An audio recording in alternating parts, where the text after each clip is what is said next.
Today, I'm going to tell you a story so tragic it can crush even the strongest heart, unfolding in the wind-swept plains of the Old West, where love, betrayal, and survival collide. It's a place where a single woman carries the fate of two peoples in her blood. And it all started with one dying man's confession. Something small, yet powerful enough to rewrite an entire family's history. Before we kick off this adventure, don't forget to hit like on the video and let us know in the comments where you're watching from. Dust swirled across the unforgiving New Mexico plains as Lila Hart stood trembling before her father. The decision had been made, final and cruel.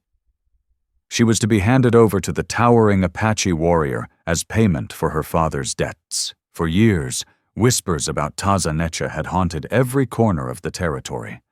At 6'5", his presence alone could silence a saloon. Lila clutched her mother's silver locket, tears streaming down her face as she stared into the dust-choked wind. What she didn't know was that Taza Neche had recognized that locket the instant he saw it, a missing piece to a 20-year-old promise that would soon tear open the past. What secret bound this fierce warrior to her mother's ghost? The sun burned mercilessly over the Hart Ranch as Lila stood on the porch, watching her father pace like a caged wolf. Wade Hart had called her outside with a harsh tone that brooked no argument. His weathered face, carved by years of failure and whiskey, revealed nothing of the storm inside. "It's done," he said flatly, not meeting her eyes. "Taza Neche has agreed to my offer. You'll leave with him in 3 days." Lila felt the world tilt beneath her feet. "Father, you can't mean this. I'm not some cattle to be traded." Wade slammed his fist against the railing. "Damn it, girl. You think I've got a choice? The bank's taking everything. Everything your grandfather built." His voice cracked, and for the first time, she saw the fear behind his anger. Everything. Her hand drifted to the turquoise bracelet circling her wrist, intricate silver and blue stones woven in a way no white craftsman could mimic. It had appeared mysteriously on her windowsill the morning she turned 16, with no name, no note. She'd hidden it from her father ever since, sensing instinctively that he would destroy it. "There must be another way," she whispered, the bracelet suddenly heavy against her skin. "There isn't," Wade muttered, reaching for his whiskey bottle. "Not anymore." Inside, Ruth Boone, their housekeeper of 20 years, watched through the curtain. Her sharp eyes carried the weight of secrets she had guarded for decades. She remembered when Lila had shown her that bracelet, her face bright with wonder. Ruth had recognized the Apache craftsmanship instantly, but had said nothing. Some truths were best left buried, at least until the right time. From the ridge above the Hart Ranch, Taza Neche sat motionless upon his horse, the white man's dwelling small and distant against the burning land. For nearly 20 years, he had watched this place through storms and seasons, ever since his brother's blood had stained its soil. The turquoise bracelet had been the first message, sent years ago when the girl came of age, a sign that the circle of promise would soon close. Now Wade Hart had reached the end of his desperate trail. Just as the voices of the flame had foretold, the debt would be paid. Taza's fingers brushed the matching bracelet hidden beneath his buckskin sleeve. The girl would be frightened, defiant. She knew nothing of her true lineage, of the vows made before her birth, of the blood that bound her to him. "Your daughter returns to her people soon," he murmured to the wind, as if speaking to his fallen brother, Kael Tazhin. Back at the ranch, Lila locked herself in her room, pressing her forehead against the cool window pane. In the distance, she thought she saw a lone rider silhouetted against the ridge. When she blinked, he was gone, leaving only the endless desert stretching toward the mountains where the Apache called home. Her fingers touched the turquoise bracelet again. A strange calm spread through her, quiet but powerful. Something deep inside her stirred, an echo, a recognition, as if some buried part of her had always known this day would come. "Mother," she whispered to the empty room, "what would you do?" But Ada Hart had taken her secrets to the grave 15 years ago, leaving Lila only with fading memories and questions that would soon find their answers in the most unexpected of places. The Hart Ranch had seen better days. Once the pride of the territory, it now stood as a monument to fading dreams and mounting desperation. Lila Hart moved through the parlor, her fingers brushing over the dusty furniture that once gleamed under Ada Hart's care. 3 years of drought had dried up more than the land itself. It had stripped life from every corner of the Hart Ranch. In her father's study sat a small wooden music box, its carvings worn smooth by time. It had been her mother's most cherished possession. Lila lifted the lid, and a haunting melody drifted through the still room. Ada used to play it often, her gaze far away, as if the tune carried her someplace beyond these walls. After her death, Wade Hart had nearly smashed it in a drunken rage. Lila had saved it, hiding it away until he stopped caring about such things. "He can't really mean to go through with this," she whispered to the empty air. "Desperation changes a man," came Ruth Boone's quiet voice from the doorway. The old housekeeper's dark eyes were filled with weariness. "This drought has broken stronger men than your father. So now he sells his daughter?" Lila snapped the lid shut, silencing the melody. "There's more to it than you know." "Then tell me," Lila demanded. Ruth looked away. "Some stories aren't mine to tell." Lila turned to the window. Dust devils spun across the barren fields. 2 years ago, she'd returned from Boston, leaving her studies behind when she heard of her father's failing health. The refined young woman who had thrived back east now felt like a stranger, trapped between 2 worlds. "I remember when Taza Neche first came to these parts," Ruth murmured. "Your mother was still alive then." "My mother knew him?" Lila asked sharply. A shadow passed over Ruth's face. Hesitation, maybe fear. "I've said too much." "My father sold me to a man he swore he hated," Lila said bitterly. "I think his right to secrets has long passed." She reopened the music box, letting the melody fill the silence between them. "Your father wasn't always this man," Ruth sighed. "Losing your mother broke something in him. Some wounds never heal right. Outside, hoofbeats broke the quiet. But it was only Marshal Clay Vance and his deputy making their monthly rounds. The tune continued to play softly as Lila watched her father meet the lawman near the barn. Their talk looked tense, with quick glances toward the far hills, the border of Apache land. "They say Taza Neche has never taken a wife," Ruth said suddenly. "Not in all these years? And I'm supposed to feel honored to be the first white woman he claims?" Lila's voice dripped with bitterness. "He's not known for cruelty," Ruth said gently. "Fear makes men into monsters in other people's stories." Lila ran her fingers over the carvings of the music box. Tiny patterns marked its edges, symbols she once thought decorative, but now saw mirrored the design on her turquoise bracelet. "Why would an Apache warrior want me, Ruth? What could I possibly mean to him?" Ruth's gaze dropped to the music box, then back to her. "Some debts, child, can only be paid one way." Beyond the fields, a lone eagle circled high above the heat-blurred horizon. Lila watched it soar, untethered and wild. Even in Boston, she'd felt the invisible pull of this place, its secrets buried deep in the New Mexico dust. She slipped the music box into her pocket. Whatever awaited her in Taza Neche's camp, she would carry this piece of her mother with her. What she didn't know was that Taza had once heard that same melody, on a night when the stars fell, and promises were made that bound two families for generations. The attic had always been Lila's refuge. As a child, she'd hidden among the forgotten trunks whenever her father's temper turned violent. Now, with only days left before her departure, she climbed the narrow stairs again, searching for answers among the remnants of her mother's life. Beneath an old quilt, a worn leather saddlebag caught her eye. She didn't remember seeing it before, though she'd spent countless hours up here.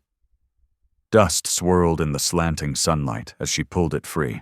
The leather was finely tooled with intricate designs, patterns that spoke of Apache hands. Her heart quickened. Inside was a bundle wrapped in faded calico. She unwrapped it carefully, revealing a ceremonial knife with a bone handle, its blade still gleaming after all these years. The handle bore the same symbols as her bracelet, and the music box. "Your mother's things should be left in peace," Ruth's voice came from the stairs. Lila didn't look up. "Did you hide this here?" Ruth sighed as she crossed the creaking floorboards. "After she died, your father would have destroyed it in his grief. That knife," she hesitated, her voice low. "It's Apache work." "Yes." The word lingered between them like a shadow. Lila Hart turned the ceremonial knife over in her hands, its bone handle cold against her skin. "You said my mother knew Taza Neche," she pressed, her voice trembling with equal parts fear and defiance. Ruth Boone sank slowly onto an old trunk, her joints creaking as she settled. "I said your father wasn't always the man he is now," she murmured. "The rest, you've already pieced together." "Did she ever love my father?" Lila's question came out like a breath she'd been holding for years. "Ada Hart was a complicated woman," Ruth said softly. "Her heart belonged to places she could never return to, and to people who were never meant to stay. My father's selling me to an Apache warrior," Lila said, tightening her grip on the knife. "I deserve the truth." Ruth's shoulders sagged under the weight of things unsaid. "Some truths cut deeper than any blade, child. Sometimes not knowing is the only mercy left." "I'm far past mercy," Lila whispered. Outside, the sound of pounding hooves broke through the tense quiet. Both women rushed to the narrow attic window. A young Apache warrior rode toward the ranch at full gallop, his face painted for council matters. "He's come to settle the agreement," Ruth said hollowly. Lila's gaze followed the rider. "He looks familiar." "That's Taza Neche, Taza's adopted son," Ruth said. "He's been the messenger between your father and their people for months now, watching from the hills." "Why would they watch us?" "Ask Taza Neche yourself when you meet him," Ruth said, turning away. Lila tucked the knife into the folds of her skirt. "I intend to." Downstairs, Wade Hart's voice echoed, thick with false cheer and morning whiskey. Lila descended the steps slowly, the knife's hidden weight a strange comfort against her leg. In the parlor stood Taza Neche, tall and proud, his posture unyielding. His dark eyes found hers immediately. "The woman," he said in perfect English, "is as my father described." Wade flinched. "Take this and go." He shoved a folded paper at the young warrior. "Tell Taza Neche nothing has changed." Dasan ignored the paper. His gaze never left Lila. "Tell my father that Kael Tazhin's bloodline remains strong." The name hit the room like a hammer. Wade Hart staggered back, pale as ash. Ruth gasped softly. The name echoed through Lila's mind, stirring something half-remembered, something buried deep. "Get out," Wade hissed, "and never speak that name in my house again." Dasan's lips curved into a cold smile. "Soon it will no longer be your house, Wade Hart. The debt is due." He nodded once to Lila, a gesture that felt almost like respect, then turned and strode out into the sunlight. Wade's shaking hand reached for the whiskey bottle, found it empty, and hurled it at the wall. The glass shattered like brittle bone. "Father," Lila said quietly, "who is Kael Tazhin?" For the first time in years, he truly looked at her. His eyes were hollow, filled with ghosts. "No one," he whispered, "just a ghost." But the knife hidden in Lila's skirt told a different story, one written in blood and secrets, in promises made beneath desert stars, a story that would come full circle the moment she crossed into Apache lands. Far beyond the ranch, nestled within a secluded valley of towering red cliffs, the Apache camp stirred under the blazing sky. Taza Neche stood before the council fire, its flames throwing shifting light across his weathered face. He had just announced the coming of Lila Hart, and the reaction was exactly as he had expected. "You bring a white woman into our camp?" Nitasaka's voice rang sharp across the circle.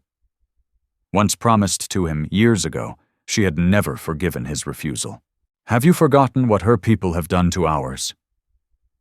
Taza's gaze did not waver. "I forget nothing." Nantan Greyhawk, the oldest of the council, lifted a gnarled hand for silence. Slowly, he removed a small leather pouch from around his neck and tossed it into the fire. Sweet-smelling herbs filled the air as smoke curled toward the sky. "The voices of the flame will speak," Nantan said, his voice rough as wind over dry leaves. Taza Neche does not act without purpose. The pouch was sacred, a vision bundle from his youth, gathered during his spirit quest. It was said to hold pieces of fate itself, objects that could shape the destiny of their tribe. As the smoke rose in twisting spirals, the elders watched closely. The air grew heavy, charged with unseen meaning. Somewhere deep within the fire's whisper, destiny began to stir. "Nah," the single word hung between them, heavy as the smoke. Lila Hart turned the ceremonial knife in her palm, bone cool under her fingers. "You said my mother knew Taza Neche," she demanded, voice raw with a mix of fear and stubbornness. Ruth Boone eased down onto an old trunk, joints protesting. "I said your pa wasn't always the man he is now," she answered. "The rest, you've put together yourself." "Did she ever love him?" Lila's question slipped out like a long-held breath. "Ada was complicated," Ruth said, voice soft. "Her heart belonged to places she couldn't go back to, and to people who couldn't stay." "My father sells me to an Apache warrior," Lila said, holding the knife away from Ruth's reach. "I deserve the truth." Ruth's shoulders dropped. "Some truths cut deeper than any blade, child. Sometimes ignorance is mercy." "I have no luxury of mercy left," Lila whispered. Outside, hoofbeats thundered. Both women moved to the attic window.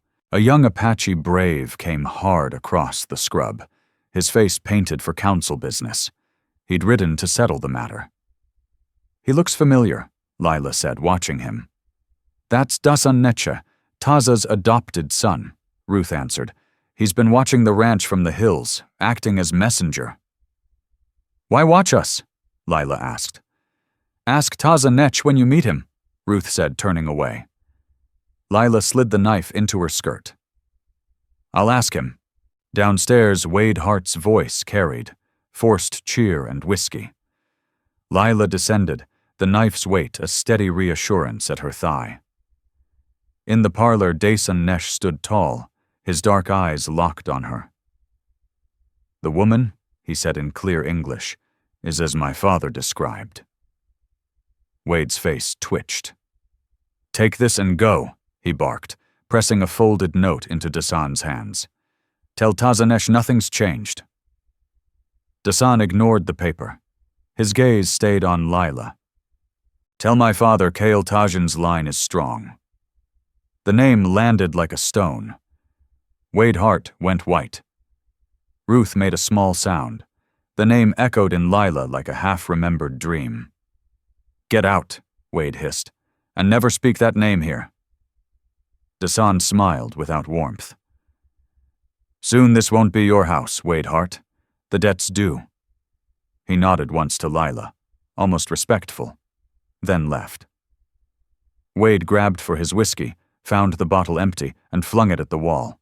Glass exploded across the floor like brittle promises. "Father," Lila said softly, "who is Kael Tazhin?" For the first time in years, his eyes met hers, haunted, hollow. "No one," he whispered. "A ghost." But the knife in Lila's skirt told another tale, one carved in blood and buried vows, promises sworn under desert stars that would close when she crossed into Apache lands. Far off, in a hidden valley ringed by red cliffs, the Apache camp stirred. Taza Neche stood before the council fire, flamelight sketching every line in his face. He'd announced Lila Hart's coming. The elder's reaction was exactly what he expected. "You bring a white woman into our camp?" Nitasaka snapped. Once promised to him, she'd never forgiven his refusal. "Have you forgotten what their people did to ours?" "I forget nothing," Taza said. Nantan Greyhawk, the eldest, raised a gnarled hand for silence. He drew a small pouch from his neck and tossed it into the blaze. Sweet herbs uncoiled smoke that climbed like prayers. "The voices of the flame will speak," Nantan murmured. "Taza does not move without reason." The pouch was a vision bundle from his youth, a collection of items said to shape the tribe's fate. As smoke twisted up, the elders leaned in. In the curl of that incense, something like destiny began to stir. "Keep it close," Wade Hart said, his voice rough. "These territories ain't forgiving." "I'm about to find out just how unforgiving," Lila Hart replied, snapping the wooden box shut and slipping it into her carpet bag. The sound felt final, like sealing the door on the life she'd known as Wade Hart's daughter. Ruth Boone came out of the house, eyes rimmed red, holding a small brown parcel. "Some dried apple tarts for the road," she murmured, though both women knew food was the least of Lila's worries. "Thank you for everything," Lila whispered, hugging her. "Look for the markings on the knife. They're the same as on Mother's music box." Ruth stiffened, then clutched Lila tightly. "Be careful, child. Not everything's what it seems." Dust rose on the horizon. Riders. Wade straightened, his hand twitching toward his gun before letting it fall. There'd be no fight today. The debt would be paid. Taza Neche rode at the head, his figure tall and commanding against the pale morning sky. Behind him rode Taza Neche, and another warrior Lila didn't recognize. They approached slowly, with dignity, not triumph, stopping a few paces from the porch. A strange unease fluttered in Lila's stomach as Taza dismounted. In the clear light, she saw his face fully for the first time. The sharp lines, the high cheekbones. Something about him stirred an old memory, like a dream she couldn't quite catch. "Lila Hart," he said, his voice deep and steady. "It is time." Wade stepped forward stiffly. "The deal's done when she crosses Apache land, no sooner." Taza's expression didn't change. "She will be treated with honor." "See that she is." Wade turned to Lila. For the first time in years, his eyes showed something. Fear or regret. "Goodbye, daughter." The word fell empty. Lila nodded once. No need for false sentiment. She picked up her carpet bag, feeling the revolver box pressing hard against the fabric. Ruth stepped close, pressing something into her palm. A small silver mirror compact, tarnished with age. "Your mother's," she said softly. "Sometimes, to find the truth, you gotta face what's in the glass." Lila tucked it into her pocket and walked toward the waiting riders. Taza Neche watched her come. Unreadable, When she reached him, he extended a hand to help her mount the spare horse. His hand was rough, yet careful. The moment their skin touched, a shiver ran through both of them. His eyes widened for an instant before he mastered himself again. "We ride north," he said simply, releasing her hand. Lila swung into the saddle, tucking the mirror compact deeper into her pocket. Whatever truths it held, she was ready. Behind her, the Hart ranch shrank with each hoofbeat, fading into the golden haze. They rode in silence under the vast New Mexico sky, the sun climbing higher. Lila sat tall, despite the burn in her muscles. Boston had softened her, and even 2 years back home hadn't rebuilt her frontier strength. Taza Neche led the way, his broad shoulders blocking out the horizon, between her and the unknown. Taza Neche rode beside her, sometimes stealing curious glances. The third warrior stayed behind, watchful. At midday, they stopped by a narrow creek. Lila slid off her horse without help, though her legs wobbled. She crouched at the edge and drank from her hands, cool water easing the dust in her throat. Taza approached with a bundle wrapped in buckskin. "You should eat," he said, offering dried meat and corn cakes. "Thank you." She took it cautiously. He nodded, reaching into a pouch. "The journey is long. This will help." In his palm lay a small green soapstone canteen, etched with intricate designs, and hung from a leather strap. "It was my mother's," he said. "The water stays cool, even under desert sun." Lila hesitated, then took it. Their fingers brushed again, another spark, sharp and unexplainable. She looked down quickly, studying the carvings. "Your English is flawless," she said, filling the canteen from the creek. Taza's eyes flicked toward the horizon. "I've had reason to learn." The wind caught his hair, and for a fleeting moment she saw not a stranger, but something painfully familiar, echoing through blood and memory. A faint smile crossed Taza Neche's face. "Did you expect me to grunt and speak in broken words like the characters from your dime store tales?" Color flushed across Lila Hart's cheeks. "I didn't mean—" "I was taught by missionaries before I returned to my people," he interrupted gently. "More of us speak your tongue than you might think." Taza Neche crouched beside them. "My father made me learn it," he said. "He believes that to understand your enemies is to hold power over them." Taza's expression hardened. "Lila is not our enemy." "Then what is she, father?" Taza asked quietly, his gaze sharp. The question hung in the still air. Lila felt tension between them, something deeper than she could yet name. "She is our guest," Taza said at last, his tone leaving no room for debate. "And she will be treated as such." Lila traced the carved patterns on the soapstone canteen. "These markings, they're like the ones on my mother's music box." She hadn't meant to say it out loud. Taza froze. "Your mother had a music box?" "Yes," Lila said, watching him closely. "With designs carved around the edge, just like these." Taza glanced between them, sensing his father's unease. "Many things pass hands between our peoples," Taza said flatly, though his tone carried something unconvincing beneath the words.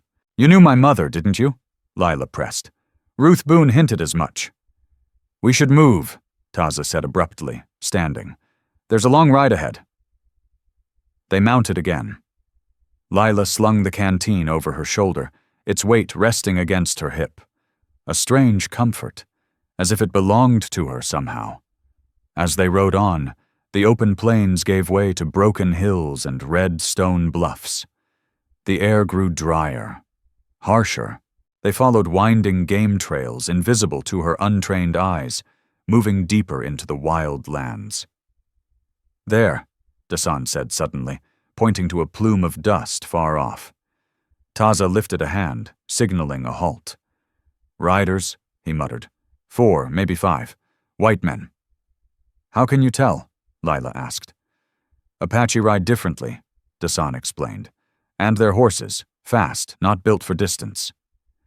The distant figures changed course, heading straight toward them.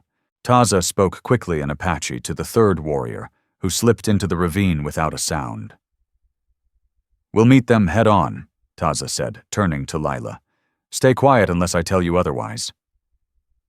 The riders slowed as they drew near.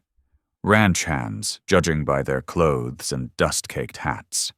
One of them, tall and scarred, spat to the side. "Well, I'll be damned," he drawled.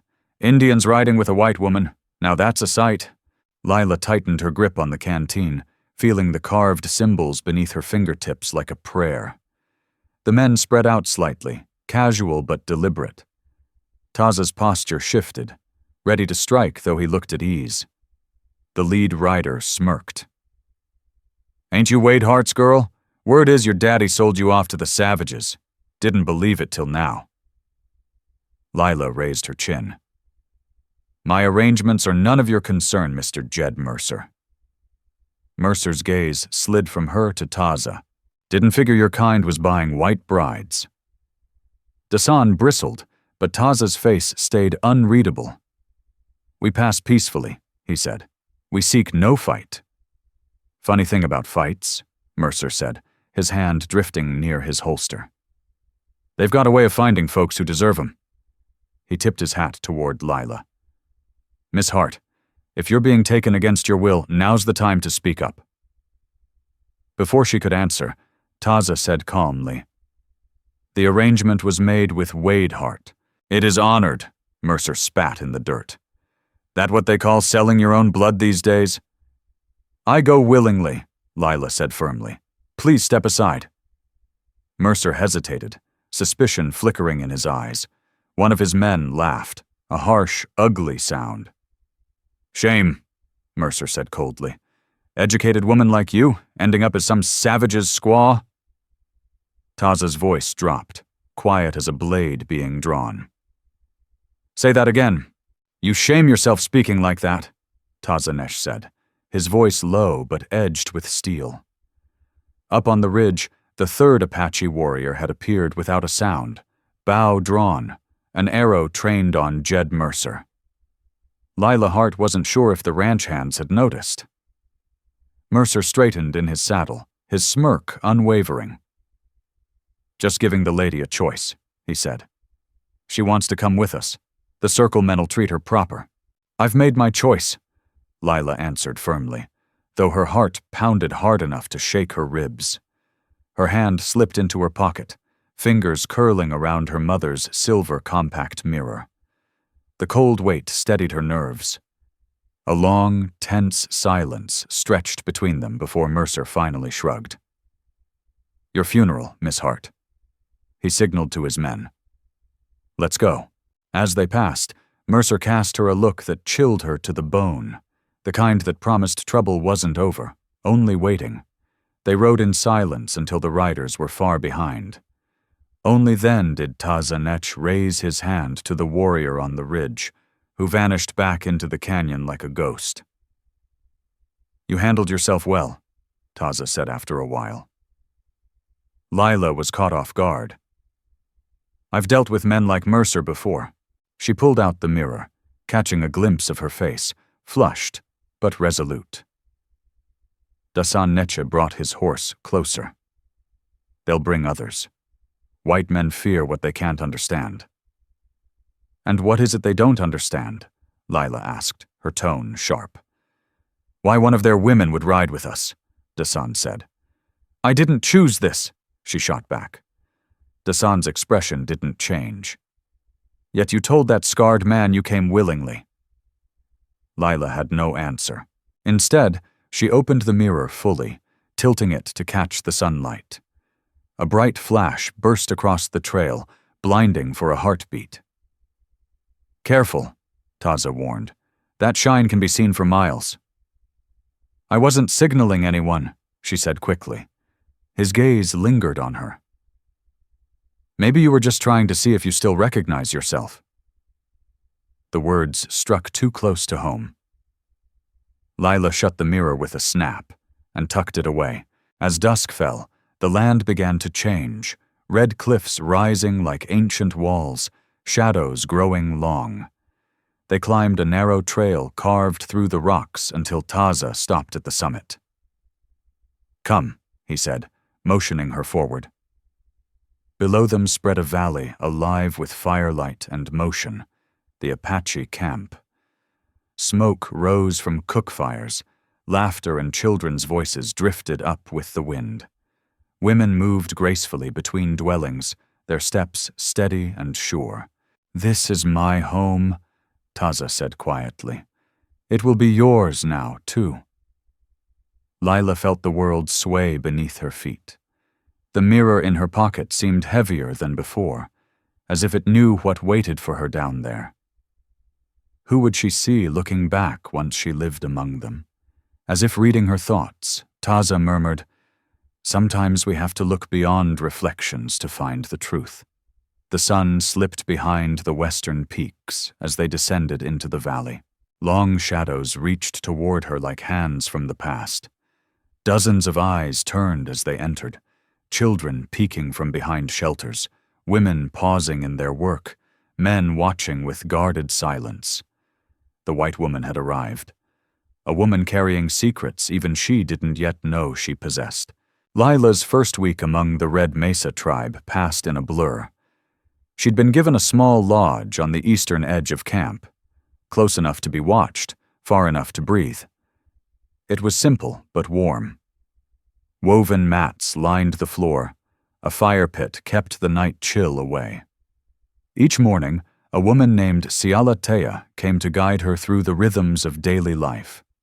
Patient and composed, Lila showed her where to fetch water, how to tend a fire, and which herbs were good for food or healing. "You learn quickly," Lila said on the 7th morning, grinding acorns into meal. "Most white women would still be crying for their feather beds." Lila smiled faintly. The Hart Ranch was no palace. Lila nodded, eyes soft. "Taza says you studied back east." "Boston," Lila said. "I studied literature and natural philosophy." "You have a mind for books," Lila said, "but your hands know work. That is good." Across the clearing, Nita Saka stood watching them, her gaze sharp as a knife's edge. Lila felt the weight of that stare, the kind born from old wounds and unfinished promises. Lila's voice lowered. She was meant to marry Taza Neche once. The wind shifted, carrying the faint sound of drums from the far side of camp. And with it, the uneasy truth settled deeper inside Lila's chest. She had not just entered another world. She had stepped into someone else's unfinished story. "Before he refused all offers," said Lila Hart, following Lila Hart's gaze toward the man across the campfire. "He turned away every woman who wished to stand beside him." "Why would he do that?" Lila asked, trying to sound casual, though her curiosity was burning. "Some say he made a vow, a promise that forbids him to take a wife," Lila replied softly. "Others believe he still mourns his brother." "Kael Tazhin," Lila said without thinking. Lila froze mid-motion, her pestle pausing over the grinding stone. "Who spoke that name to you?" "Taza Neche, back at my father's ranch," Lila answered carefully. "My father reacted strongly when he heard it." Lila's expression tightened. "Among our people, the names of the dead are sacred. We do not speak them unless the spirits themselves call for it, especially those who died before their time." Before Lila could ask more, Dasan appeared, carrying something wrapped in soft deerskin. "My father asks that you join the council fire tonight," he said. "Nantan Greyhawk wishes to meet you properly." "I'd be honored," Lila said. "You'll need this." Dasan handed her the bundle. "It belonged to a woman who once lived among us." Lila carefully unwrapped it, revealing a beautifully carved hair comb made from elk antler, its surface etched with women dancing beneath a crescent moon. "It's beautiful," she murmured, running her fingers along the smooth carvings. "It's a ceremonial comb," Tazhin said evenly, though there was a hint of challenge in his eyes. "We thought it might suit you better than the trinkets of your old world." He turned and walked away before she could respond. Siala clicked her tongue. "He tests you. Many of the young ones will." "And how should I answer their tests?" Lila asked, still holding the comb. "With dignity. With strength," Siala replied, a faint smile curving her lips. "You already carry both." That evening, Lila sat by the stream, using the rippling water as her mirror. When she placed the antler comb in her hair, her reflection changed subtly. Less the daughter of Wade Hart, more a woman caught between two worlds. The thought unsettled her, and yet it also set her free. The council fire blazed high at the heart of the encampment. Conversations quieted when she approached. Taza Neche rose to meet her, the firelight casting shadows across his face. "You wear the comb well," he said quietly. "Tazhin said it belonged to someone who lived here once." Something flickered in his dark eyes. "Many women have lived among us, over generations." He led her to a seat near the flames, where an elder sat wrapped in a heavy blanket despite the warm night. Nantan Greyhawk, his face deeply lined, his gaze still sharp beneath the haze of age. When he spoke, his English was smooth as polished stone. "So, the blood of Kael Tazhin returns to us." A murmur swept through the gathering. Lila felt the heat of the flames, but shivered all the same. "I don't understand," she whispered, touching the comb in her hair. Greyhawk reached out, his gnarled hand brushing the carved antler. "She wore this," he said softly, "when she danced beneath the spring moon, before she turned her heart to the white man's world." Lila's breath caught, but the old man's eyes had closed, his head tilting as though listening to voices only he could hear. "The circle breaks," he murmured. "The circle mends. What was lost finds its way home." Taza placed a steady hand on her shoulder. "There will be time for the truth," he said quietly. As the night deepened, the people began to tell stories, some in Apache, others translated by Siala. Lila listened, the comb heavy in her hair. She could almost feel the presence of another woman who might once have sat where she now sat. Perhaps even her mother. The next evening, Taza Neche found her sitting alone outside her lodge, the sunset painting the canyon walls in blood-red light. 2 weeks had passed, yet her questions only grew. "Walk with me," he said.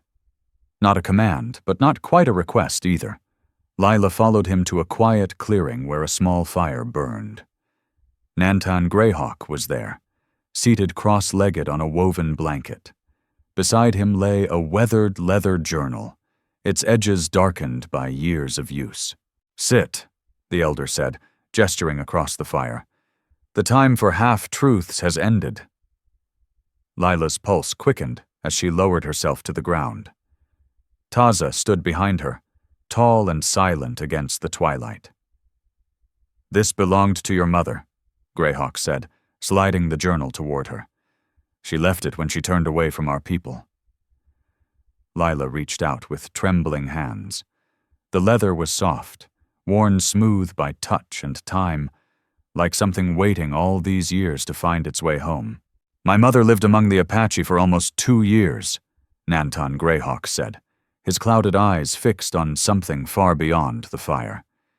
"She came to us young and alone, lost from a wagon train. Kael Tazhin found her half dead under the desert sun and carried her to our camp." "Kael Tazhin," Lila Hart repeated softly, the name tasting like a half-remembered dream. The same name that had driven her father into fury.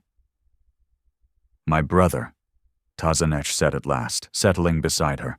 His voice was quiet, but heavy with memory. He was 19 summers when he found Lila Hart, the woman you knew as your mother. Lila's breath caught.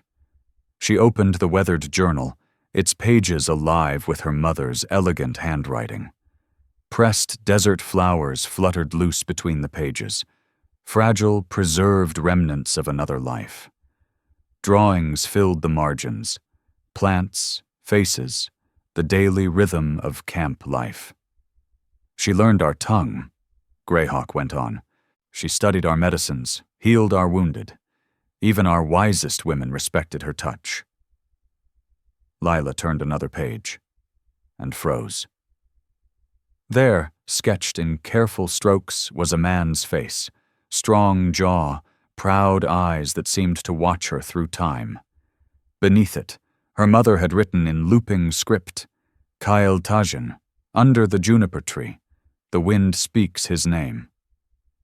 She loved him, Lila whispered. It wasn't a question. Taza nodded once. And he loved her. They planned to make a life here, among our people. Then what happened? Lila turned the page again and gasped.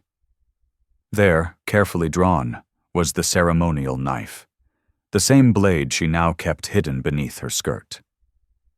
Greyhawk removed a small pouch from around his neck and sprinkled herbs into the fire.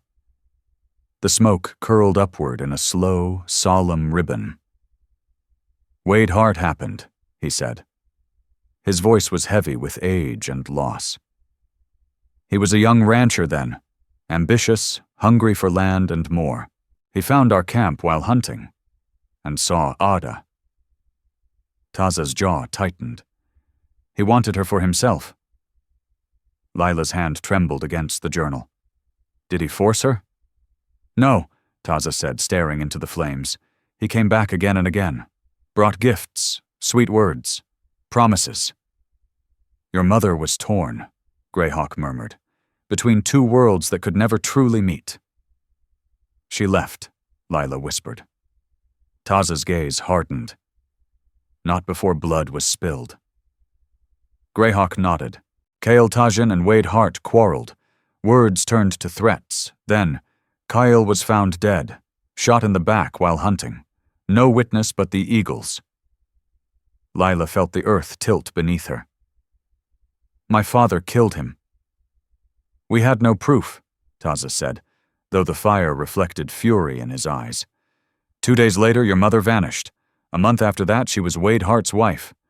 Lila stared at the page, at her mother's gentle sketches of a man she had never known. Why tell me this now? Greyhawk's eyes met hers through the rising smoke. Because you must understand why you were brought here. A debt, she said bitterly. My father's last payment. No. Taza's voice softened, deep as the desert wind. Not a debt, a truth. Greyhawk reached across the fire and turned to the last page of the journal. The writing was faint, trembling. My child carries Kael Tazhin's blood. May the Creator forgive what I must do to protect this life. The world seemed to go still. Lila read the words once, then again, until their meaning sank deep into her bones. Kael Tazhin was my father, she whispered, not Wade Hart. Taza inclined his head slowly. And that makes me your uncle by blood. You are not payment, Lila. You are kin, returned to us at last. That night, she sat alone beside her fire, her mother's journal open on her knees. The world she'd known had shattered, but in its ruins, something else began to take root. She was not Lila Hart, daughter of Wade.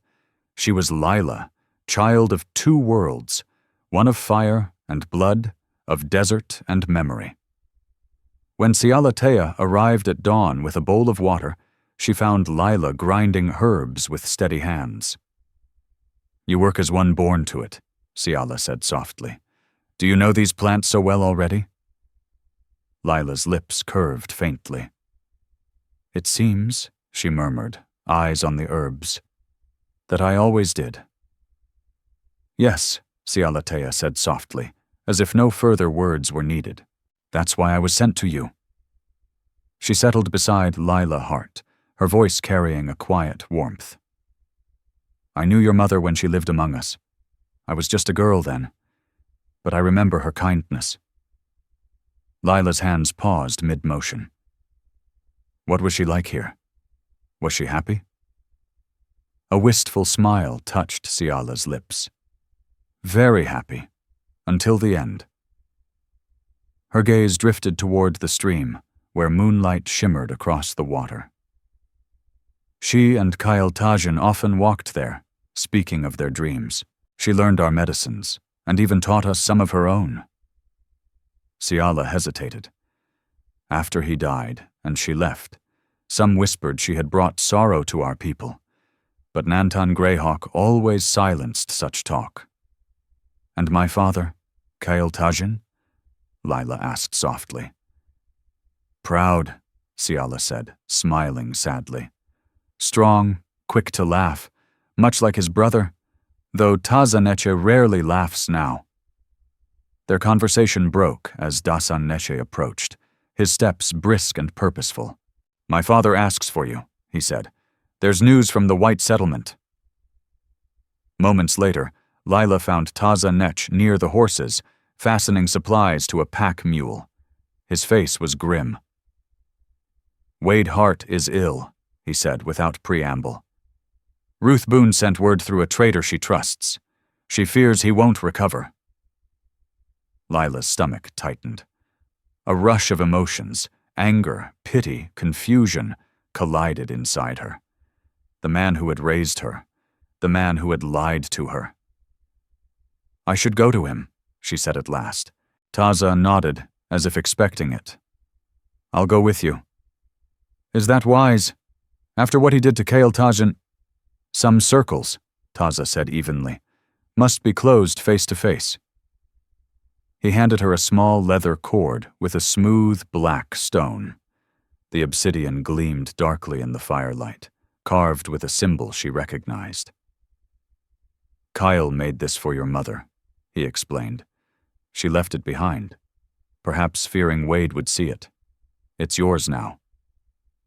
Lila slipped it over her neck. The cool stone settled against her skin like an old memory. "Thank you." As they prepared to leave, Nita Saka approached. Her usual confidence was tempered by a rare gentleness. "So, you return to your white father after all?" "I go to face him, with the truth," Lila said, surprised by the calm in her voice. Nita studied her for a moment, then nodded. "Perhaps there's more of Kael Tazhin in you than I thought." She handed Lila a small pouch. "Herbs for healing. Your mother taught our women this mixture." The gesture struck Lila deeply. She accepted it with quiet gratitude. As she and Taza rode from the camp, Lila's fingers found the obsidian amulet again and again. Its smooth surface steadied her heartbeat. Knowing who she was had not simplified her world. It had only revealed how vast and complicated it truly was. She was neither wholly white nor fully Apache. She was the bridge, born of both, belonging to neither. "What will happen when Wade Hart dies?" she asked, as they crossed into the scrubland between tribal lands and the settlements. Taza was silent for a long while. "That depends," he said finally. "The new Indian agent, Harlan Price, is forcing tribes westward. The settlers want our lands. If someone could speak for both—" He looked at her, a faint glimmer of pride in his eyes. "It would be dangerous. Whites will hate you for your Apache blood. Some of our people may distrust your white roots, yet here we are, proof the two worlds don't always have to be enemies." He touched the small charm hanging from his belt. "Kael believed that too. It cost him his life." Lila traced the obsidian stone resting against her chest. "Maybe his daughter can finish what he started." They rode on in silence, hooves drumming softly against the hard earth. The wind smelled of sage and dust, and far ahead, the outline of the Hart Ranch rose from the horizon, unchanged, yet hollow somehow. What had once been her home now felt like a stranger's place, its walls built on secrets and silence. Ruth Boone ran out to meet them as they dismounted, relief etched in her tired face. "Lila, thank the Lord." Her gaze flickered toward Taza before returning to her. "Your father's taken a bad turn. Doc Henry Crane came, but—" "Where is he?" Lila asked, her voice steadier than she felt. "In his room," Ruth whispered. "He hasn't left it in 3 days. He's been asking for you," Ruth Boone said quietly, "calling your name in his sleep." Lila Hart nodded and turned to Taza Neche. "Wait here. I need to see him alone first." He gave a brief nod, though a faint tension rippled across his jaw. She caught it, his instinct to protect her even from the ghosts of her own past. Inside the house, the air was heavy and stale. Windows were shut tight against the dust and heat, trapping the scent of sickness and whiskey. Lila paused in the dim hallway, drawing a steady breath before pushing open the bedroom door. The sight struck her like a blow. Wade Hart lay sunken into the mattress, the proud rancher reduced to a shadow of the man she had once called father. His skin had a yellow pallor, his breathing ragged. On the table beside the bed sat an old cavalry flask, tarnished silver, etched with faded initials. She remembered it from her childhood, when it was always within his reach, except during the brief sober months after her mother's death. "Father," she said softly, the word strange now that she knew it was a lie. His eyelids fluttered open, cloudy and unfocused. "Lizzie," he rasped, mistaking her for the woman he'd stolen. "You came back." "It's Lila," she corrected gently, stepping closer. Recognition dawned slowly. "Lila," he repeated. His voice trembled. "The Indian. Did he hurt you?" "Taza Neche has shown me more respect than you ever did," she said, taking the chair beside him. He sank deeper into the pillows. "You know," he whispered. "I know Kael Tazhin was my father," Lila said, her voice steady though her chest burned. "And that you took my mother after his death. Tell me the truth, Wade. Did you kill him?" His hand reached for the flask, an old habit he couldn't break. Lila pushed it just out of reach. "Answer me," she said. "Did you murder Kael Tazhin?" "I loved your mother," Wade muttered, his eyes distant. "From the first moment I saw her in that camp. She didn't belong there. Educated, beautiful, lost among those people." "She wasn't lost," Lila cut in sharply. "She loved him." He gave a brittle laugh that turned into a hacking cough. "She was grateful, confused. They saved her life, but I showed her she could live a proper life again, with her own kind." "And Kael?" A long silence filled the room. Finally, he said hoarsely, "I didn't mean to kill him that day. I only went hunting. But when I saw him alone—" His gaze drifted towards the window. "It was so easy. One shot. He never even saw me." Ice ran through Lila's veins. "And my mother?" she asked, her voice barely above a whisper. "She never knew for sure," he said, his voice breaking. "When she found out she was carrying his child, I offered her protection, a name, a future." "You threatened her," Lila said, remembering the line from her mother's journal. "She was terrified of you." He took a long drink from the flask. "I gave you my name, raised you as my own, sent you east for schooling. No half-breed girl would have had that chance otherwise." "And then you traded me back," Lila said bitterly. "To the people you stole me from." He gave a dry laugh that turned into a wheeze. "Debt, drought, cards. When Taza Neche came offering to settle what I owed in exchange for you, it felt right somehow. The circle closing." Lila stared at him. This man who had built her world from lies. Taza didn't come to claim a debt, she said quietly. He came to reclaim his family. Wade's bloodshot eyes widened. He knew? He's known all along, she said. He's been watching over us for years. Wade's fingers tightened around the flask. He's here now, isn't he? To see me die. He's here because I asked him, Lila replied. She turned to leave. I'll send Ruth to tend to you. Lila, he rasped as she reached the door. I did love you, in my way. She paused, her back to him.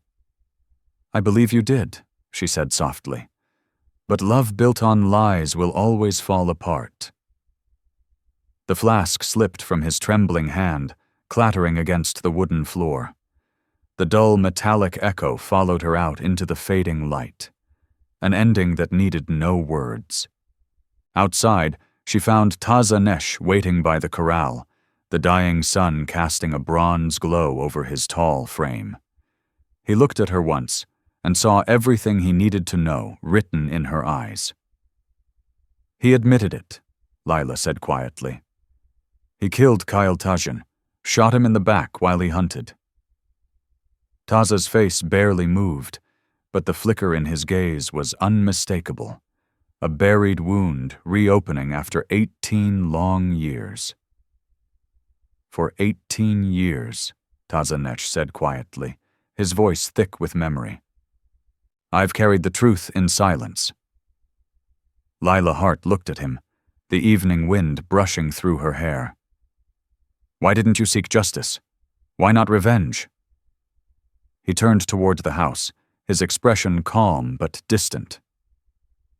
What would vengeance change? More blood only feeds the ground.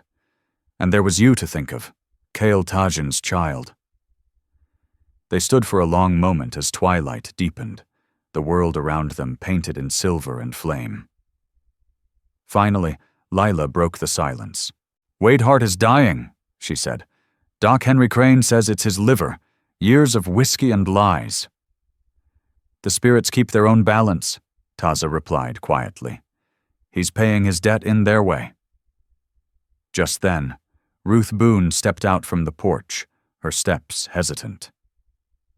Miss Lila, she said softly, holding out a folded paper yellowed with age. Your father asked me to give you this. Lila unfolded it carefully. Her breath caught. It was a land deed to the Hart Ranch, dated just 2 weeks earlier, naming her as the sole owner. He signed everything over to me, she murmured. Ruth nodded. Before he sent you away. He may have betrayed you, but he made sure you'd have something left to come home to. Taza leaned over her shoulder, scanning the document. This land borders Apache territory, north and west. Yes, Ruth said, including the disputed water rights along Crow Creek. Lila folded the deed again, deep in thought. He knew what he was doing. If this land stands between the settlers and your people, it could become a buffer, a bridge instead of a battlefield. Before Taza could reply, a rider appeared on the dusty road. A man in a tan coat, badge glinting in the fading light. Marshal Clay Vance. Miss Hart, he greeted curtly, then glared at Taza. Didn't expect to find you here, Indian. Marshal, Lila said evenly. What brings you out this way? Vance adjusted his gun belt, the gesture sharp, deliberate. News from town. Army's sending troops to calm things down. Orders straight from the territorial governor after the raid on the Tate place. What raid? Lila demanded. When? 3 days ago, Vance replied. Whole family slaughtered. Livestock gone. Apache-style killings, they say. Taza's face darkened, his jaw tightening. My people did no such thing. We've kept the peace. Tell that to the Tates, Vance spat. Oh, wait, you can't. They're all dead. Lila stepped between them, her voice firm. Marshal, I've been living among the Apache for weeks. I know they're not behind this. He blinked. Living with them? By choice.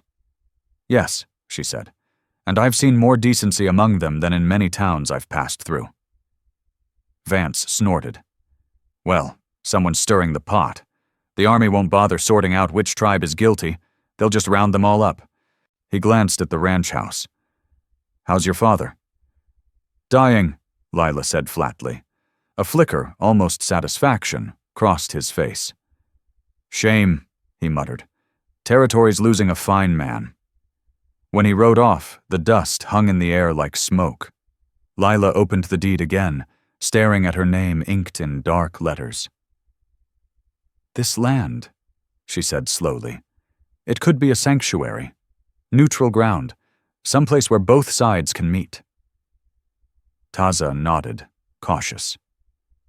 "A noble dream, but the white authorities won't welcome it. They fear what they don't control." Ruth touched Lila's arm gently. "There's something else, dear. In your father's study, a letter came from the Indian agency. You'd best read it yourself." In the study, the fading sun streamed through dusty windows.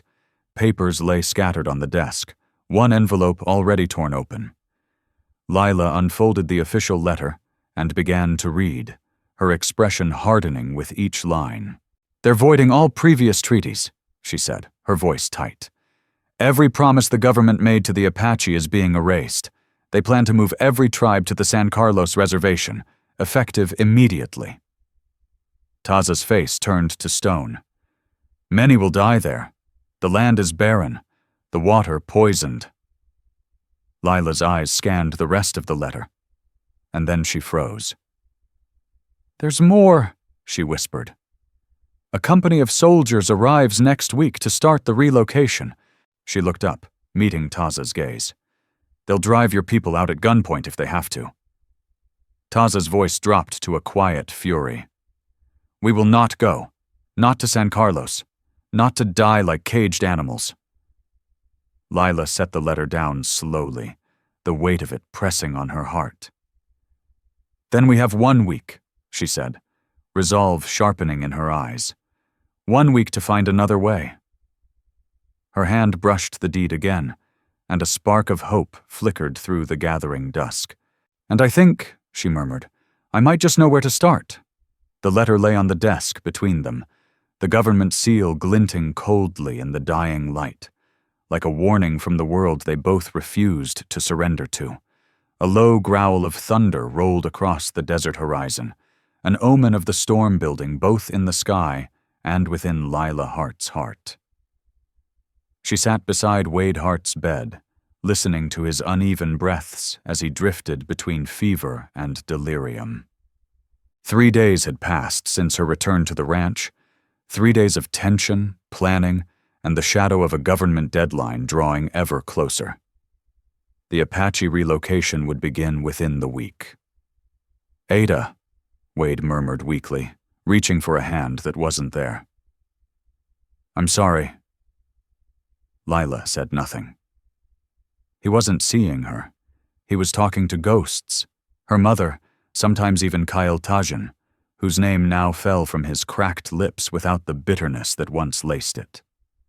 Ruth Boone entered quietly, carrying a basin of cool water and a clean cloth. "No change?" she asked. "His fever's worse," Lila replied, moving aside to let her tend to him. "The doctor says it's just a matter of time," Ruth said softly. "He's been asking for the box." Lila frowned. "What box?" Ruth nodded toward the nightstand. "That one. He won't rest until he sees it again." On the small table rested a wooden box, inlaid with mother-of-pearl, something Lila hadn't seen before. It had been brought from a hidden corner of the house, one only Wade had known. When she opened it, her breath caught. Inside was a tin-type photograph, its edges worn smooth by time.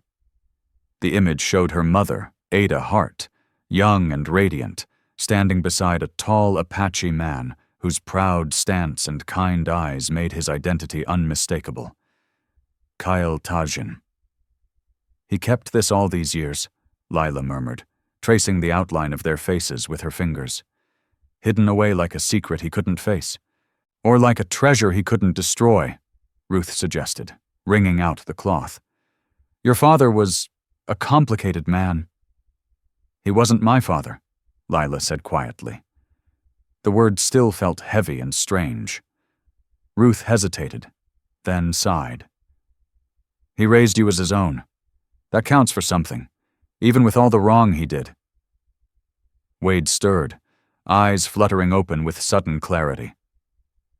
Lila, he rasped. I'm here, she said, leaning closer. The box, he whispered, his voice thin and urgent. I have it. She lifted it into view. Relief softened his face. There's a false bottom. Left corner. Lila examined the box closely and found the faint seam he'd described. Pressing the spot, a hidden compartment slid open, revealing a folded sheet of paper and a small brass key. What is this? She asked, unfolding the paper. It was a hand-drawn map, with markings and numbers scrawled in Wade's handwriting. Insurance, he managed. For when words on paper aren't enough. The map detailed the northern section of the Hart Ranch, with an area circled near the border of Apache territory. Depths, coordinates, and measurements filled the margins. It's a silver deposit, he explained, fighting for breath. Found it years ago. Never filed the claim. Too close to Apache land. Too much trouble. He was seized by a fit of coughing before continuing, voice weaker. The key opens a strong box at the bank. Assayer's report. Proof. Lila stared at him in disbelief. You knew? All this time? When the ranch was falling apart? He let out a bitter laugh. More air than sound. Irony, isn't it? A man spends his life cheating at cards, drowning in whiskey, when fortune was right beneath his boots. His gaze shifted toward the photograph in the box. Some treasures, though. You just can't bring yourself to spend. Ruth laid a gentle hand on Lila's shoulder. I'll fetch some broth. He should try to eat. When she left, the room felt smaller, quieter. Lila studied the map and the key again.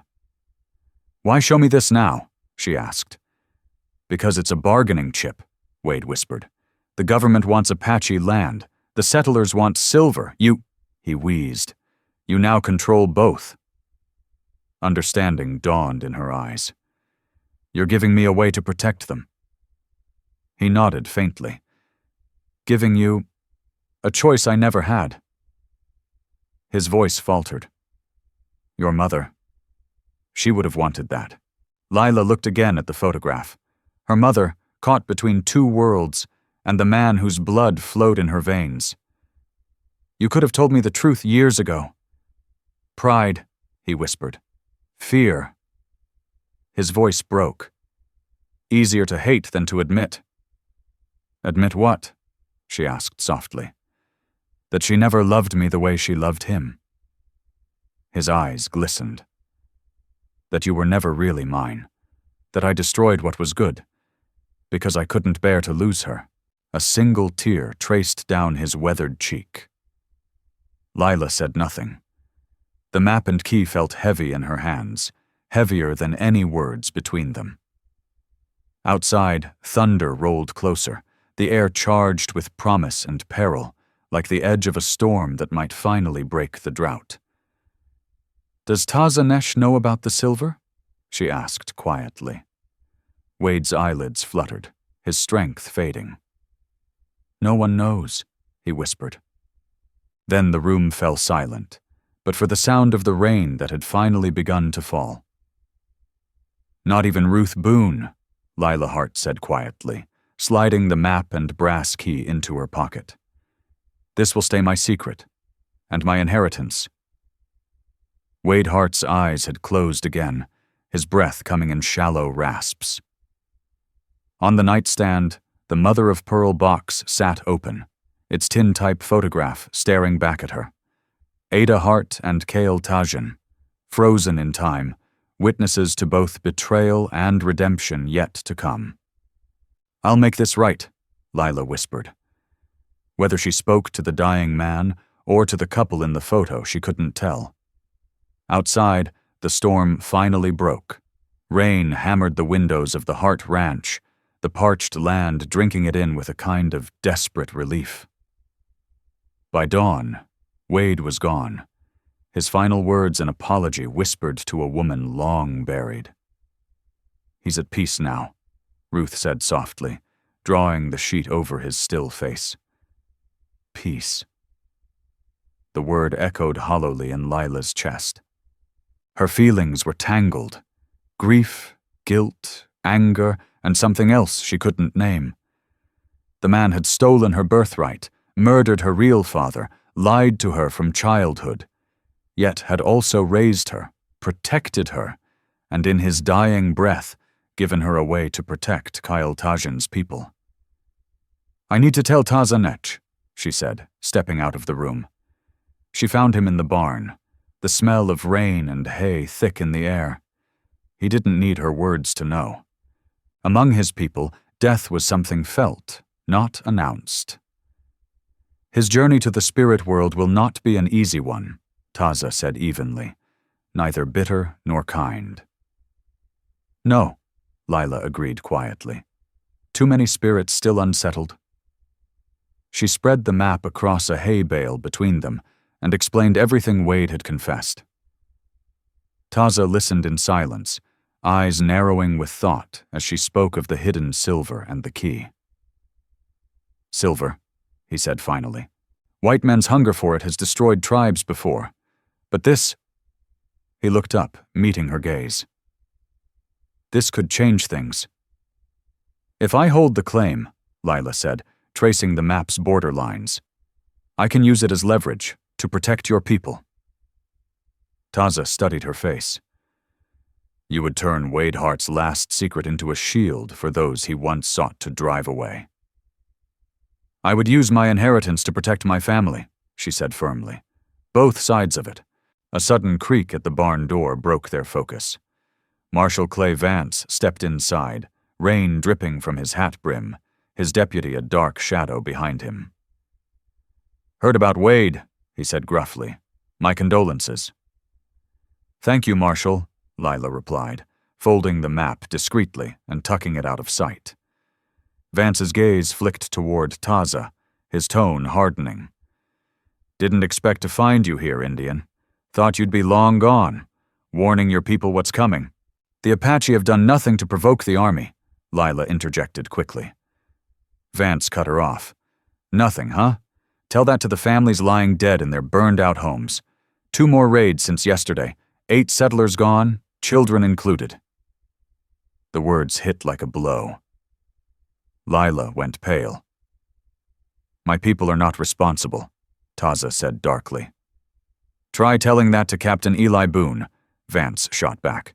He rode in last night, and he's not in the mood to sort out which tribes are guilty. To him, all of you are the same. When the marshal left, the silence that followed was heavier than thunder. I need to go back, Taza said quietly. If soldiers are coming, my people must prepare. I'm coming with you, Lila said immediately. After we bury him.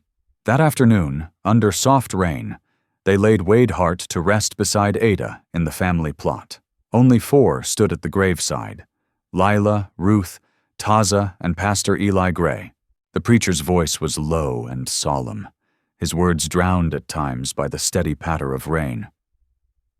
When it ended, Lila noticed a small leather pouch hanging from a nearby juniper tree, an Apache burial charm, meant to guide the dead to the next world.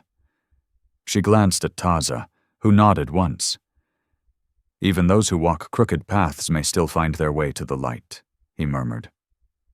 Back at the house, Lila changed into riding clothes, her mind already fixed on the path ahead. As she fastened her saddlebag, Ruth appeared and pressed something into her hand. A beaded necklace, woven in turquoise, silver, and glass. Your mother wore this when she married Wade, Ruth said softly. But she told me once it was made for her by the women of Kael Tazhin's tribe, back when they thought she'd marry him instead. Lila held the necklace carefully. The design was unmistakable. Apache craftsmanship intertwined with white settler beadwork, two worlds braided into one. She was trying to bridge what others wanted divided, Ruth continued. She couldn't finish that work, but maybe you can. Lila slipped the necklace over her head. It rested against her collarbone, cool and solid, a weight she was ready to carry. "Thank you," she whispered, "for keeping this safe, for her and for me." "There's something else you need to know," Ruth Boone said quietly, her hands twisting together as if afraid of her own words. "Those raids the marshal mentioned, I overheard Jed Mercer talking at the funeral. He and some of the Vance's riders were in town when it happened, bragging about playing Indian to stir up trouble." Lila Hart's stomach turned cold. "They're framing the Apache to spark the army into action." Ruth nodded grimly. "Be careful, child. There are powerful men who want that land cleared. Silver, grazing, politics. It's all the same to them. They'll burn the whole valley to claim it." As Lila swung into her saddle, the turquoise and silver beads of her mother's necklace caught the morning light, scattering fragments of color across her chest like a promise. The rain had ended, but dark clouds still brewed on the horizon. Different kind now, born of greed and hate. She and Taza Neche rode out hard, hooves striking against damp earth as they raced toward the Apache camp. The land around them smelled of wet sage and thunder, alive again after the storm. But there was no time to marvel at the desert's rebirth. "We'll reach camp before nightfall if the weather holds," Taza said, slowing his horse only briefly to listen. Then his body tensed. "Riders," he murmured, "coming fast." They slipped into a stand of junipers, their horses silent in the soft mud. Moments later, a group of mounted men crested the ridge. Lila's heart clenched. She recognized the leader instantly. Jed Mercer, the foreman of the Vance Ranch, his scar running like a lightning bolt down one cheek. The men with him were armed to the teeth, their faces smeared in crude war paint, mocking Apache markings. "The raiders," Lila whispered. Ruth was right. Taza's face hardened. "They mean to attack again, disguised as my people. We have to stop them." She started forward, but his hand caught her arm. "Not yet," he said firmly. "They'd kill us before we could warn anyone. We must reach camp first. Rally our people." Reluctantly, she nodded. They turned their horses wide, circling the raiders to avoid detection. The detour cost precious time, and by the time the moon rose, silver and sharp, they were nearing Nantan Greyhawk's encampment. The camp pulsed with tension. Fires burned low. Scouts returned breathless with word of soldiers approaching from the north road. Taza and Lila dismounted amid a flurry of questions. Taza Neche was the first to reach them. "The soldiers are close," he said. "A day's ride, maybe less." "And worse," Lila added. "Mercer and his men are riding in disguise, painted like Apaches. They plan another attack before the army arrives." Murmurs of outrage swept through the crowd. Nitasaka stepped forward, her jaw set. "Then we strike first, before they reach us. Let them see we won't be herded like cattle." Lila shook her head. "No, that's exactly what Mercer wants, to make it look like the Apache broke the peace. Violence will give the army every excuse they need." A hush fell as Nantan Greyhawk emerged from his lodge, walking with measured dignity. In his weathered hands, he carried an old cavalry saber, its brass hilt dulled with age, but the blade still bright in the firelight. "This belonged to Colonel Silas Hart," he said, his voice clear and strong despite the years. "Your mother, Ada, brought it here long ago, as a token of trust between our people. She feared your father would destroy it, and asked that I keep it safe until her child returned." Lila stepped forward reverently, her heart tight as he placed the saber in her hands. She drew it partway from its scabbard, reading the words etched along its length. Courage in adversity, mercy in victory. Her grandfather's motto, now hers to carry. "The time for this blade has come again," Nantan said, "not as a weapon of war, but as a symbol of authority. The white soldiers will recognize its mark. It may buy you a moment to speak before the shooting starts."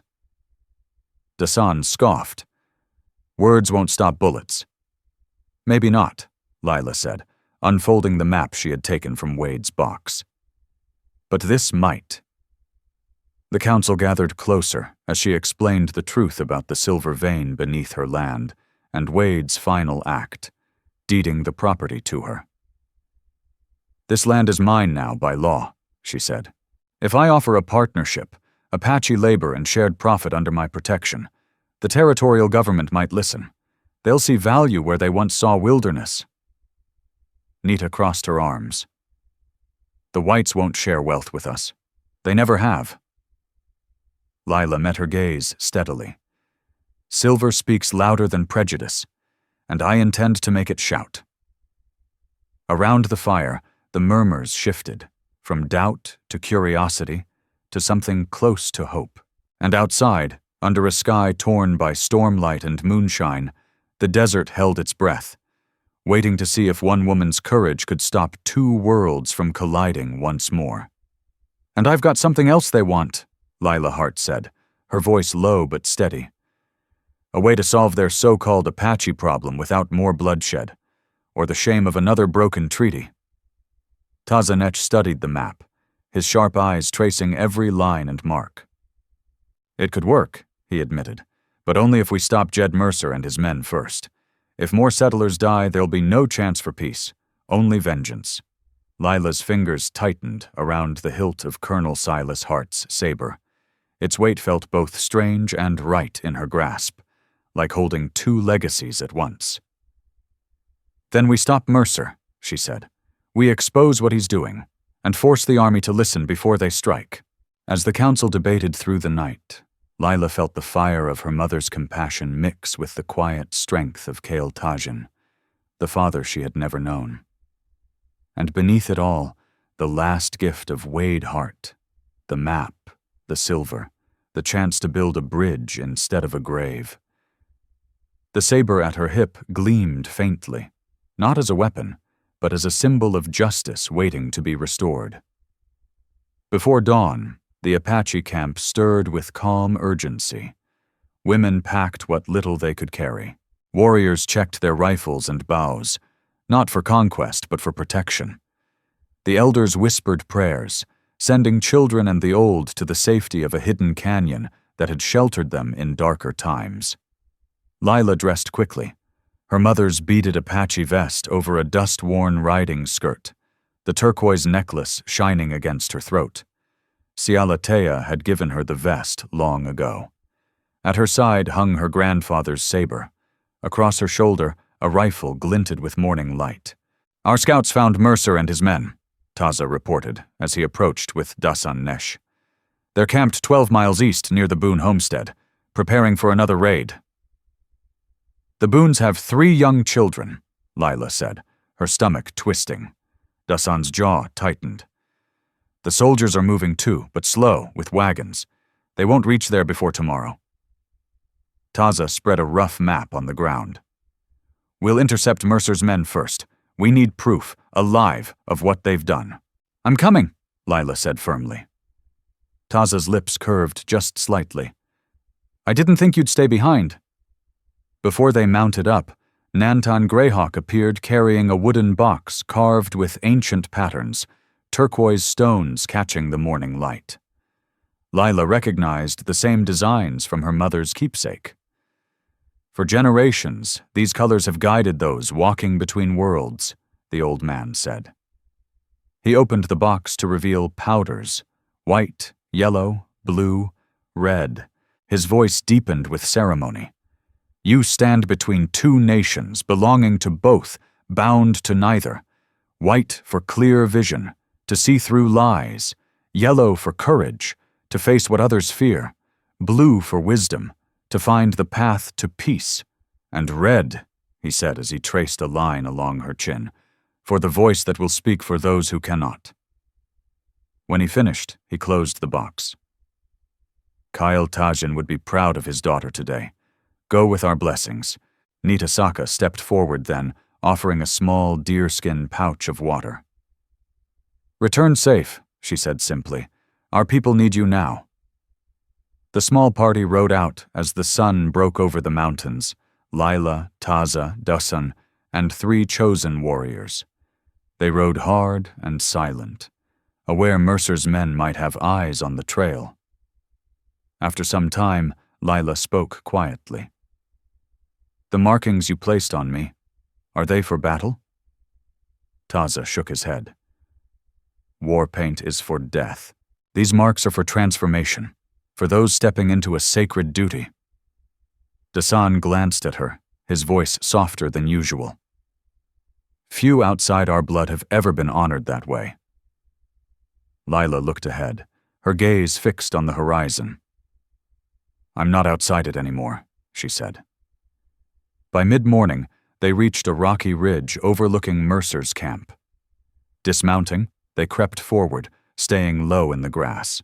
8 men below, Mercer among them, laughed as they smeared their faces with garish red and black paint, pretending to be Apache warriors. Their rifles gleamed in the firelight. They're almost ready, Taza whispered. We must move fast. Lila studied the layout, her mind already forming a plan. Using the edge of her rifle's stock, she sketched in the dirt. 2 men draw them north. Noise, smoke, something to pull them off. We'll come from the south and take Mercer alive. It was risky, but it could work. As the group split and prepared, Lila touched the paint on her face. White, yellow, blue, red. The colors felt alive on her skin, like the heartbeat of 2 worlds guiding her hand. The saber at her hip, the rifle in her grip. They weren't weapons of vengeance. They were the tools of a woman who had finally decided what kind of warrior she would be. Her breath caught as Taza Neche looked at her, eyes thoughtful beneath the brim of his hat. You've become who you were always meant to be, he said softly. The bridge your parents dreamed of building, standing between 2 worlds and keeping them from destroying each other.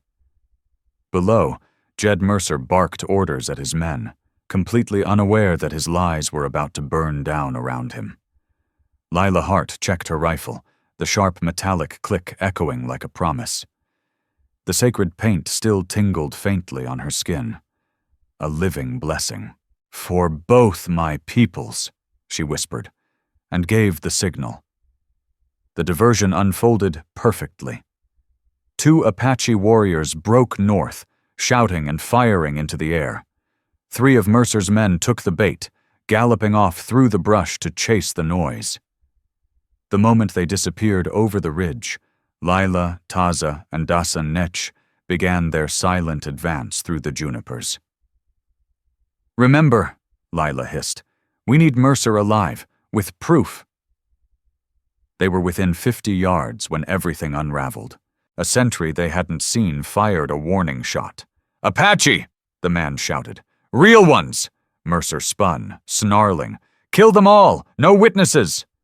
Gunfire ripped through the still air. Dust exploded around them as Taza shoved Lila behind a boulder. So much for the peaceful approach, she muttered grimly. Dasan ducked behind a juniper trunk, returned fire, and caught 1 raider in the shoulder. The man screamed and dropped his weapon. We need Mercer separated, Lila said, reloading fast. Taza nodded once. I'll flank with Dasan. Keep them pinned. Go! Lila steadied her rifle and began firing methodically, bullets whistling through smoke and sage. Her shots were precise, meant to cripple, not kill. Moments later, 2 of the decoy warriors returned, joining the fight from opposite sides. The echo of their rifles gave the illusion of a much larger force. Then came a roar of chaos from the far side of the camp. Taza and Dasan had breached the line.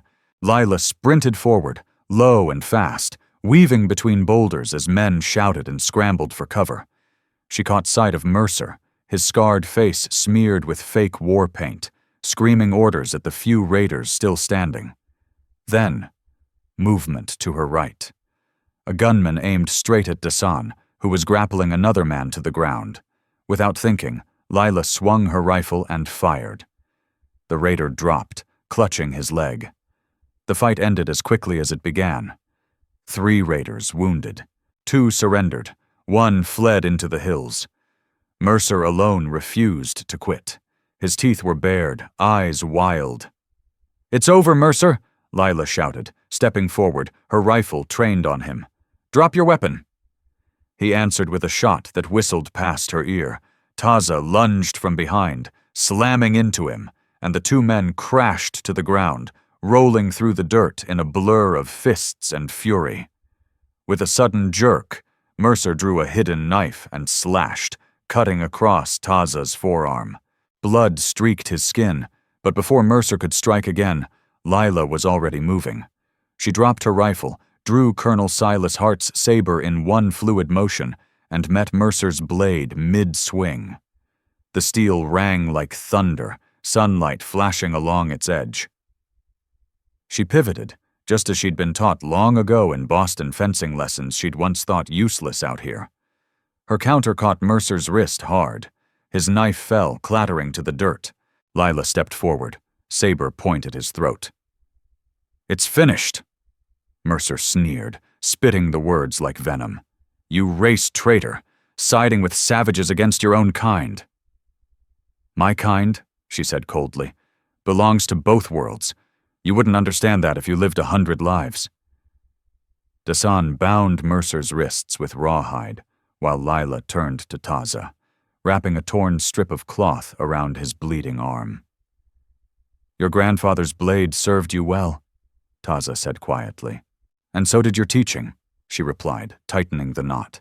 "We make a good team." Among Mercer's gear, they uncovered proof of his scheme. Bags filled with forged Apache weapons, tomahawks, and arrowheads meant to frame the tribe, along with a blood-stained journal detailing each raid. "This," Lila said, tucking the journal inside her vest, "will make even the army listen." A faint glimmer of metal caught Lila Hart's eye. Half buried in Jed Mercer's saddlebag lay a U.S. Marshal's badge. Real, not imitation. "He's a marshal?" she asked, stunned, holding it up to the morning light. Taza Neche frowned as he turned the badge in his hand.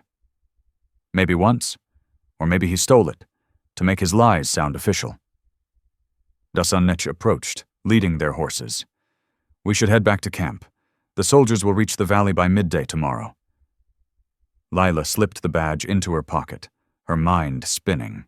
If Mercer had ties to federal lawmen, or if that badge had belonged to one he'd murdered, then everything had just become more dangerous. Still, it was also an opportunity. Proof of deception, yes, but also the kind of authority symbol that might make men in Washington listen. They bound the prisoners, gathered the stolen weapons and the raiders' journal, and set off toward Nantan Greyhawk's camp. The sacred paint on Lila's face was streaked with sweat and dust, yet it clung to her skin like purpose itself, a symbol of the balance she now carried between 2 worlds. As they rode, Tazhin asked quietly, "What will you tell the soldiers when they arrive?" Lila touched the marshal's badge in her pocket. "The truth," she said, "and we'll find out if truth can still stand taller than greed." A month later, the morning sun spilled across the porch of the newly rebuilt ranch house as Lila Hart watched a group of riders approach along the widened road. Change was everywhere. New fences, freshly dug mine shafts, the steady rhythm of hammers and laughter. Apache and settlers worked side by side in the silver hills that had once divided them. "They're here," she called inside. Taza Neche adjusted the formal buckskin shirt he wore for council gatherings, the faint scar on his arm barely visible now. Beside him, Nantan Greyhawk sat with quiet grace, his eyes calm, his age-worn hands resting on his walking staff. The territorial governor himself, Dusan murmured from the doorway. You've done what many called impossible, Lila. Kael Tazhin's daughter. The memory of that hard-won month flooded back. When the army had reached the Apache camp, Lila had faced Captain Eli Boone herself, showing him Mercer's journal, the forged weapons meant to frame her people, and the captured raiders' confessions. At first, Boone's skepticism had been palpable, but the moment he saw the marshal's badge, everything changed. Marshal Davis went missing 3 months ago, Boone had said darkly. If Mercer had his badge, then he's likely the one who killed him. That revelation turned the tide.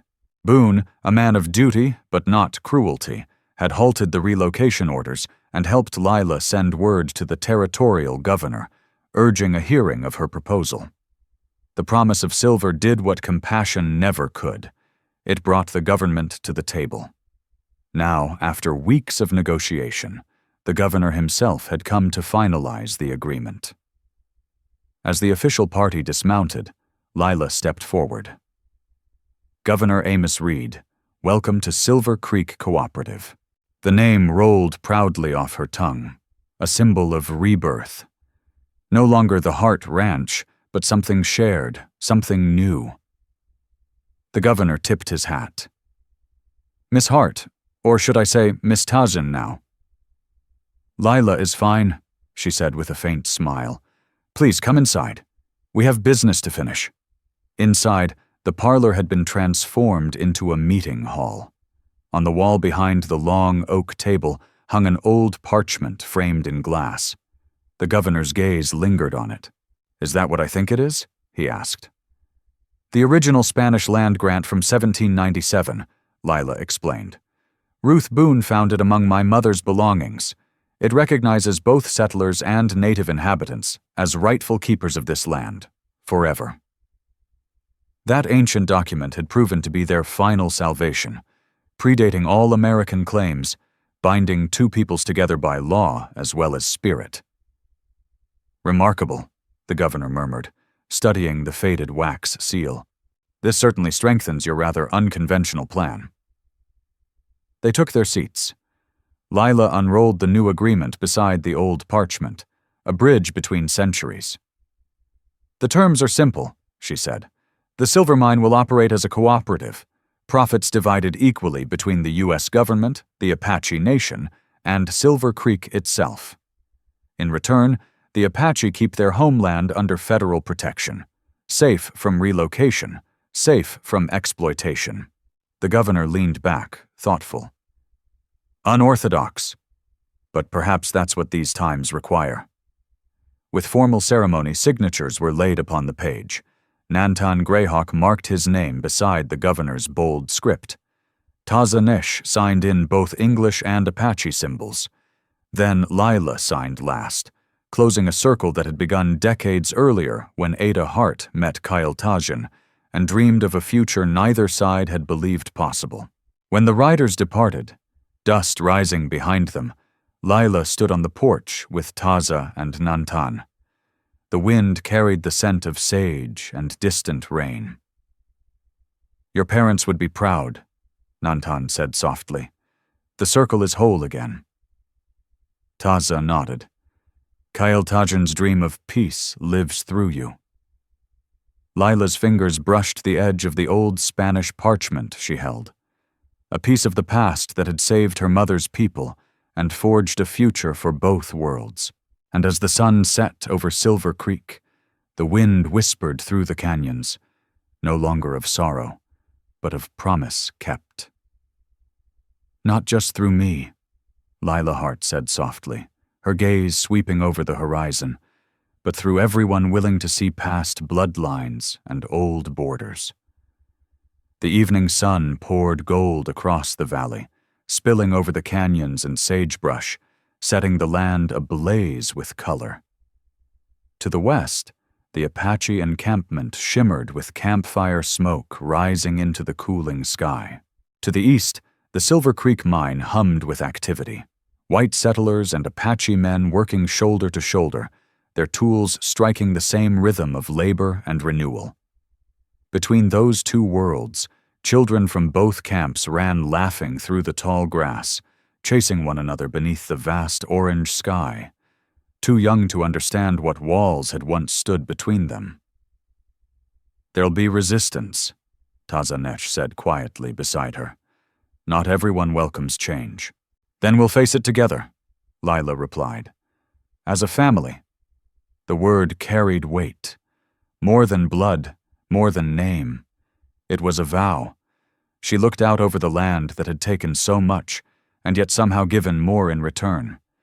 The same soil that had soaked in betrayal and sorrow now glowed beneath the fading light, redeemed by courage and forgiveness.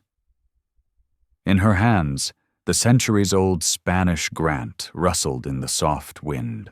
Its faded ink no longer just a claim of ownership, but a promise renewed through faith, sacrifice, and understanding. As dusk deepened to violet and the first stars blinked awake, Lila stood at the place where two worlds met, no longer divided by race or history, no longer torn between heritage and heart. Lila Hart, daughter of Kael Tazhin and Ada Hart, stood unbroken, her parents' dream now alive in her hands, a circle of peace finally made whole. Finally, let me send my deep thanks to you. Thank you for giving your time to this story. Some journeys shape us, and we hope this one left a mark on your heart. There are more paths ahead, more legends of love, hardship, and redemption beneath the western sky. Please subscribe, leave your thoughts, and travel with us once again. Thank you, and God bless. Aviso legal. Disclaimer. The stories presented here are creative expressions and may mix historical inspiration with dramatized scenes. AI tools contribute to some elements of voice, imagery, and structure, but every published story is refined by editors and creators to ensure authentic emotional impact. We honor YouTube's policies and do not generate deceptive likenesses or artificial depictions of real people. All audiovisual components are legally licensed. Any use, redistribution, or alteration of this content must be granted through written consent. Your presence here means a lot. Thank you for supporting artistic storytelling.